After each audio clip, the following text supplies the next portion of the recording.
Bonjour à tous, ravi de vous retrouver pour cette présentation d'une nouvelle distribution GNU Linux. Aujourd'hui la Ubuntu 15.04 Vivid Vervet. Le Vervet vif, regardez il est là devant nous, c'est un singe d'origine sud-africaine. C'est la mascotte de Canonical, donc la société sud-africaine qui édite une version d'Ubuntu environ tous les 6 mois. Alors quoi de neuf dans cette version d'Ubuntu? Eh bien au niveau graphique, pas grand chose, si ce n'est que sous le capot on va ouvrir donc le terminal, on a quand même une version du noyau qui est très très récente. C'est une version 3.19, comme vous pouvez le voir ici, version qui est sortie au mois d'avril 2015. Alors l'avantage d'avoir une version de noyau très récente, c'est que lorsque vous allez rajouter du matériel sur votre ordinateur, comme un SSD par exemple, donc un disque dur à cellules, ou bien changer de carte graphique, changer de périphérique, et bien dans le noyau Linux, vous avez déjà les drivers, les pilotes qui vont bien et qui vont vous permettre de reconnaître, d'avoir une reconnaissance matérielle optimale de tout votre matériel. Et ça, c'est pas négligeable du tout.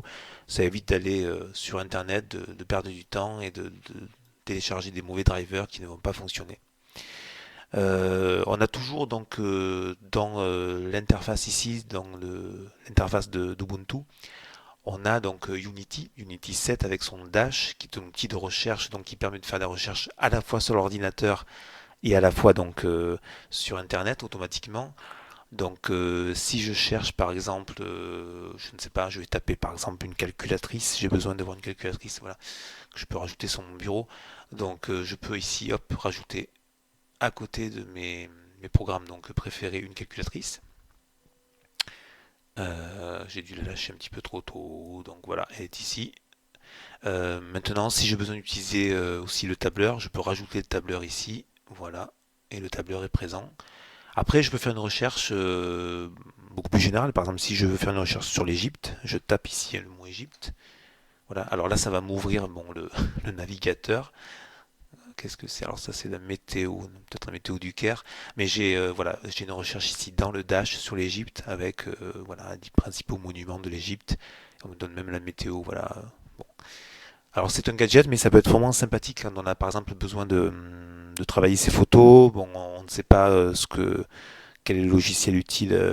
Donc je tape photo par exemple, et là on me propose trois différents logiciels que je peux utiliser. Donc lui, Cheat c'est plutôt un outil pour la webcam, mais si je veux vraiment utiliser mes photos, hop, je prends Shotwell et je le rajoute ici. Voilà. Donc là c'est pour l'accès en fait aux logiciels, aux fichiers et aux programmes qui sont installés sur le disque dur, que vous avez installés ou qui sont déjà préinstallés. Si vous voulez installer de nouveaux programmes, vous allez pouvoir accéder ici à la Logitech Ubuntu, qui est l'équivalent de l'Apple Store ou qui est l'équivalent en fait de Google Play. Et vous avez en fait différents thèmes. Vous pouvez rajouter donc des outils internet. Ici, vous avez des outils éducatifs, donc GeoGebra pour les maths. Vous avez TuxPaint, vous avez pas mal de logiciels assez intéressants. Vous avez des logiciels au niveau des sciences, voilà. Stellarium que j'affectionne bien au niveau de l'astronomie.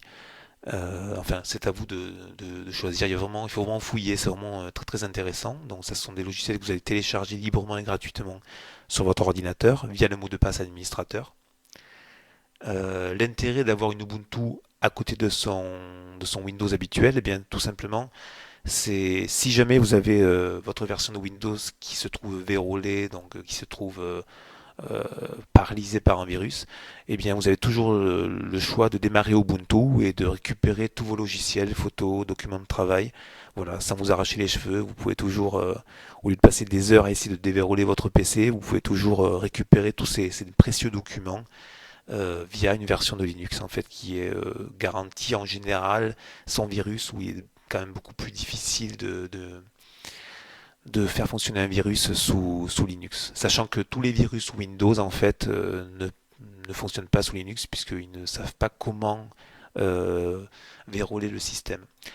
Les fonds d'écran sur Ubuntu avec cette nouvelle version du mois d'avril ne changent pas forcément. On a une mise à jour du fond d'écran habituel, classique, en version blanche ici. Voilà, il y a quelques fonds d'écran sympathiques comme ce patchwork, un oiseau ici, une discothèque. Bon après, c'est vous qui choisissez. Vous pouvez mettre voilà, les fonds d'écran que vous voulez. Vous cliquez ici en fait sur le petit plus. Vous avez accès en fait à vos images et là vous avez tous les fonds d'écran que vous pouvez rajouter.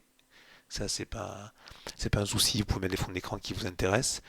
On peut changer le panneau d'ambiance. Donc, on a classique. Voilà, là, on a ambiance, radiance, on a high contrast. Donc, bon, moi, pour ma part, je préfère mettre ambiance par défaut.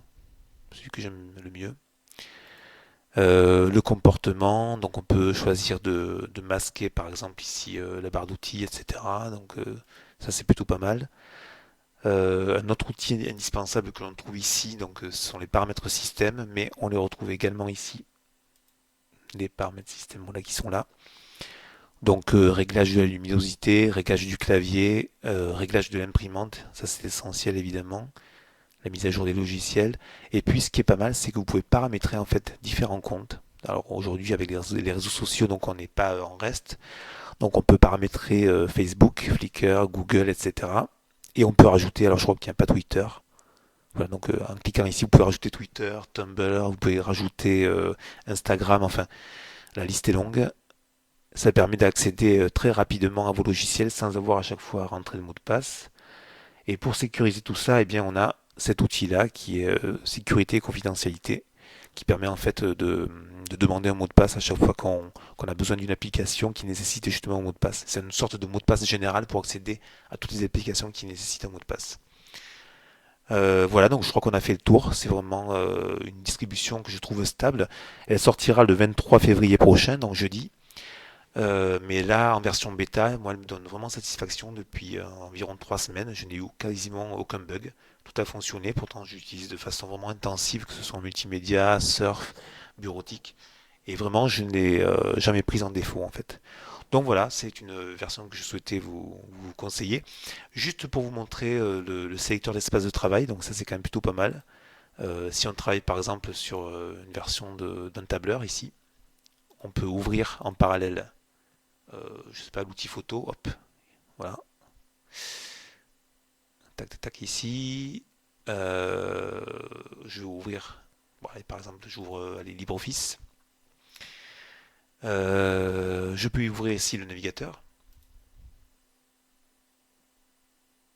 et donc ce qui est intéressant, c'est qu'on peut passer donc de l'un à l'autre par le sélecteur d'espace de travail, vous êtes sur votre tableur, vous avez besoin de vous rendre sur Google, hop, en 2 clics, vous êtes vraiment ici, voilà, c'est vraiment très intéressant. L'accès au disque dur, on n'a pas fait un tour via fichier. Donc c'est l'outil qui permet de naviguer, c'est l'équivalent de l'explorateur Windows. Donc très sympathique, assez sommaire, je dirais pas austère parce qu'il est quand même assez coloré, mais il fait le travail. Donc il est très commode, voilà. Voilà, bah écoutez, je crois que c'est tout ce que j'avais à dire sur cette version d'Ubuntu 15.04 que je vous conseille. N'hésitez pas, allez-y, c'est vraiment très intéressant et il est vraiment très stable. Voilà. Bon téléchargement, bonne fin de semaine, à bientôt.